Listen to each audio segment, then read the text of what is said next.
आज है डे 3 और हम पहुंच चुके हैं ऋषिकेश। और आपको पीछे बादलों का जो व्यू है वो तो दिखाई दे ही रहा होगा। और बादलों के बीच में हमारा होटल है। एक्चुअली जो हमने पहला होटल डिसाइड किया था, मतलब हमने ऑनलाइन जो मेक माई ट्रिप से हमने बुकिंग करी थी, वो होटल बिल्कुल भी अच्छा नहीं था, उसमें सैलाब सी हुई थी। तो हमने 2-3 होटल, 2-3 नहीं 4-5 होटल और देखे रात को, तो वो भी इतने ख़ास नहीं थी। और वीकेंड के कारण ना ये सारा का सारा फुल था। तो अब फिर हमने जो हमारा जो पहला हमने मेक माई ट्रिप से किया था, उन्होंने हमें डीलक्स रूम्स दिखा दिए थे, वो अच्छे थे थोड़े से। बट प्रॉब्लम यह है उसमें भी सैलाब थी, बट बहुत कम थी। तो हमने वही रात को फिर डिसाइड कर लिया कि चलो इसमें ही रह लेते हैं, अब क्या कर सकते हैं, क्योंकि एक रात ही बितानी थी। तो बस अब हम ऋषिकेश में हैं और इतना प्यारा अच्छा वेदर है। और गंगा जी की आवाज़ आ रही है पानी की। और हम दोनों नहा चुके हैं। पार्थ अभी नहा सोया हुआ है, तो हम उसको डिस्टर्ब नहीं कर रहे हैं, क्योंकि अभी तक 8 ही बजे है ना, 8:30 हुए हैं। एंड चलो थोड़ी देर में 9 बजे तक उसको उठाते हैं और फिर हम आगे देखते हैं कि हम ऋषिकेश में कहाँ घूमते हैं। लक्ष्मण झूला और यहाँ पे राम झूला है, वो तो पक्का ही जाएंगे हम। एंड बस अभी तो यही अपडेट है। और शाम को हम जाएंगे हरिद्वार, वहाँ गंगा जी की आरती सुनने जाएंगे। तो हमारा मेन वही था कि रात को हम डिसाइड नहीं कर पा रहे थे कि हम ऋषिकेश पहले जाएं या हरिद्वार पहले जाएं। लेकिन हरिद्वार पहुँचते पहुँचते ना 7 बज चुके थे, तो आरती तो वहाँ पे ख़त्म हो चुकी थी, तो वहाँ पे रुकने का कोई फ़ायदा नहीं था। तो हमने सोचा कि पहले ऋषिकेश जाते हैं और उसके बाद हम हरिद्वार जाएंगे शाम को आरती सुन के फिर चंडीगढ़ वापस जाएंगे। तो बस अभी हम कहाँ घूमते हैं और क्या करते हैं एक्टिविटीज़, वो भी आपको दिखाते हैं। और चलिए अब हम थोड़ा सा सुबह का थोड़ा सा एंजॉय करते हैं और आपसे भी मिलते हैं थोड़ी देर के बाद।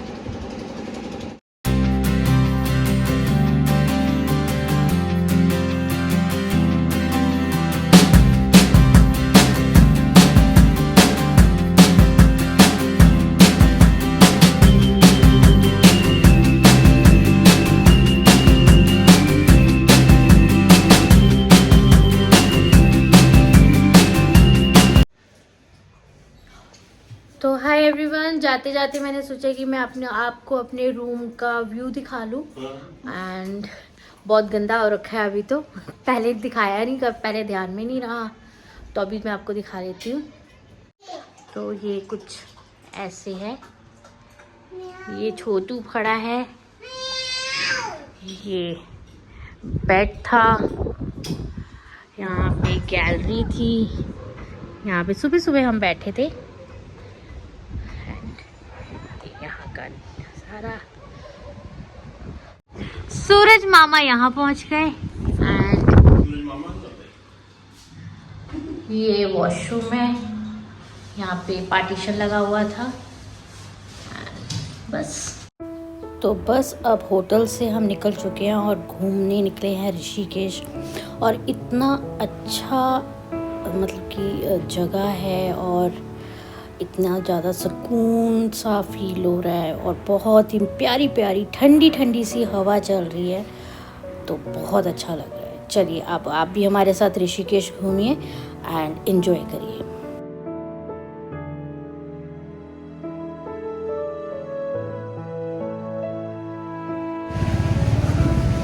तो अब हम जा रहे हैं गंगा के पास पार्थ को लेके, फिर आते हुए हम बीटल के आश्रम जाएंगे, वो मैं आपको दिखा दूंगी। एंड बहुत अच्छा बना हुआ है, जिसको मतलब नहीं पता है कि बीटल कौन थे, तो 60s का एक बहुत बड़ा बैंड था।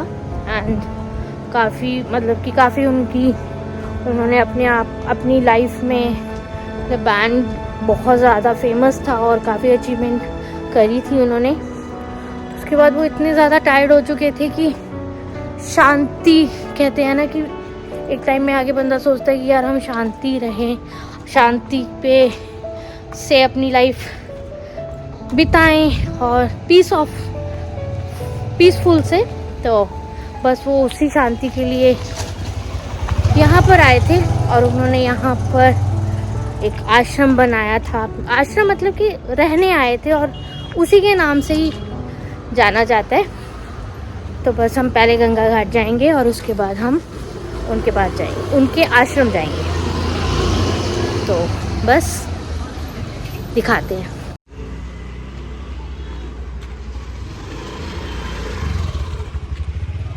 इतने ज़्यादा फॉरेनर्स आए हुए हैं, आपको बता नहीं सकती। ये राम झूला है, सीता झूला है, राम झूला कहाँ है बेटे?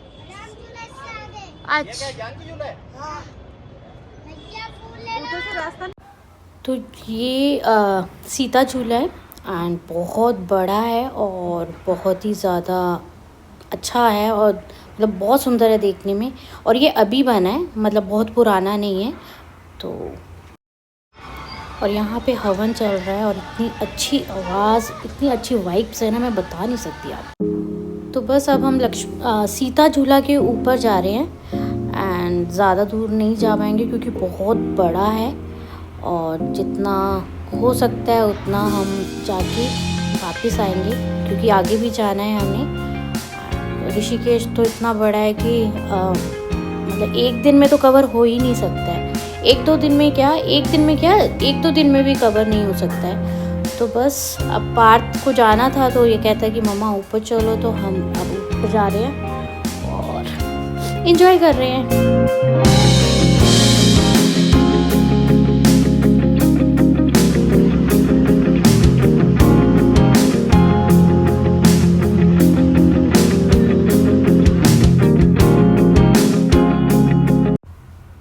तो यहाँ पे हमने टूरिस्ट गाइड हायर किया था एंड बहुत अच्छा इन्होंने हमें ऋषिकेश घुमाया और बहुत अच्छी अच्छी यहाँ की बातें भी बताई हैं। तो थोड़ा सा मैं उसका हिंट आपको देता हूँ। दर्शन के साथ साथ जानकारी मेन होता है, मंदिर आपके घरों में सबसे मेन होता है जानकारी। हम आपको उत्तराखंड के बारे में, ऋषिकेश के बारे में, राम झूला लक्ष्मण कैसे बने इसके बारे में बताएंगे। देखिए उत्तराखंड जितना भी है देवभूमि के नाम से जाना जाता है, ऋषिकेश तपोभूमि के नाम से जाना जाता है। इसका नाम ऋषिकेश क्यों पड़ा?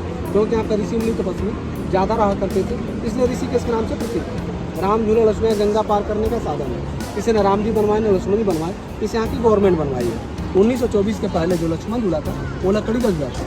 वो भी लकड़ी झूला कैसे बना था? कलकत्ता के जो नागरमल सुरमल सेठ थे अपने परिवार के साथ यहाँ पर घूमने आए थे। घूमते समय उन्हें बड़ी परेशानी हुई थी, उनकी पत्नी मरते समय तो आके गई थी, वहाँ पे एक साधन बना देना। वही 1910 में एक लकड़ी का झूला बनवाया।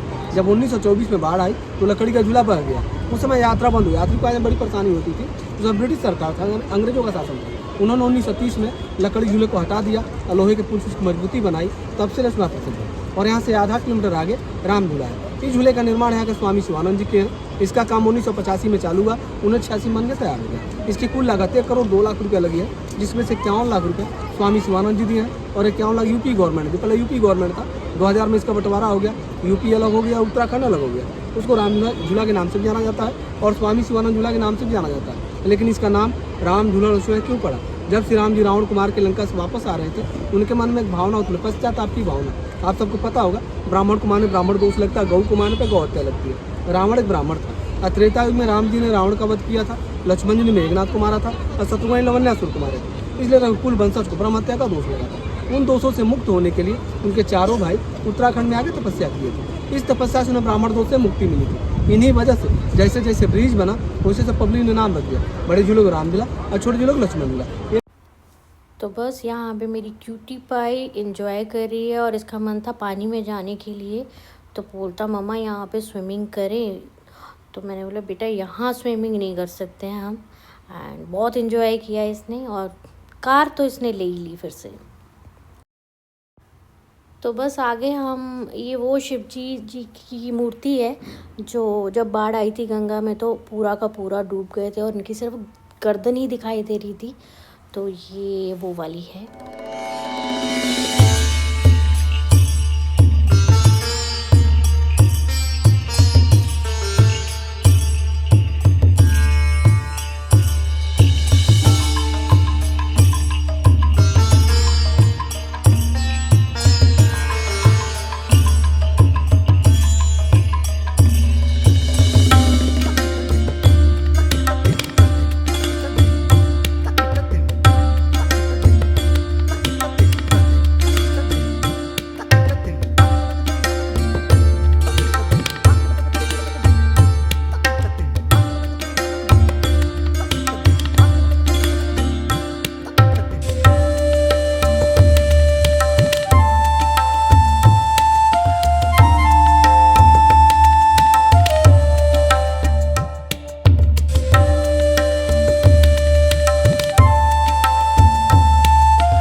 का शूटिंग होता है, धारावाहिक एपिसोड धार्मिक फिल्म, ये उसके हिसाब से बनाया है। अर्जुन पंडित मूवी देखे सन्नी देओल का, यहीं पे शूट हुआ है। 32 किलोमीटर चालू, दम लगा के यहीं चा।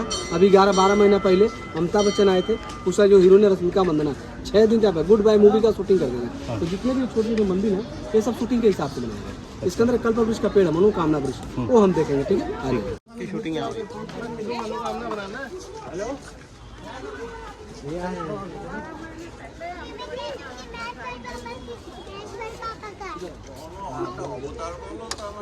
देखेंगे। जहाँ भी आपको नजदीक पड़ेगा वहाँ पे जाके अब मैं आपको गणेश जी का वन साइड फेस दिखाती हूँ जो पेट में से निकला है, और आप भी एंजॉय करिए, और मैं तो देख के दंग रह गई। ओह वाह, नेचुरल आकृति गणेश जी का। इसके बाद चलेंगे रुद्राक्ष का पेड़ देखो। ठीक है,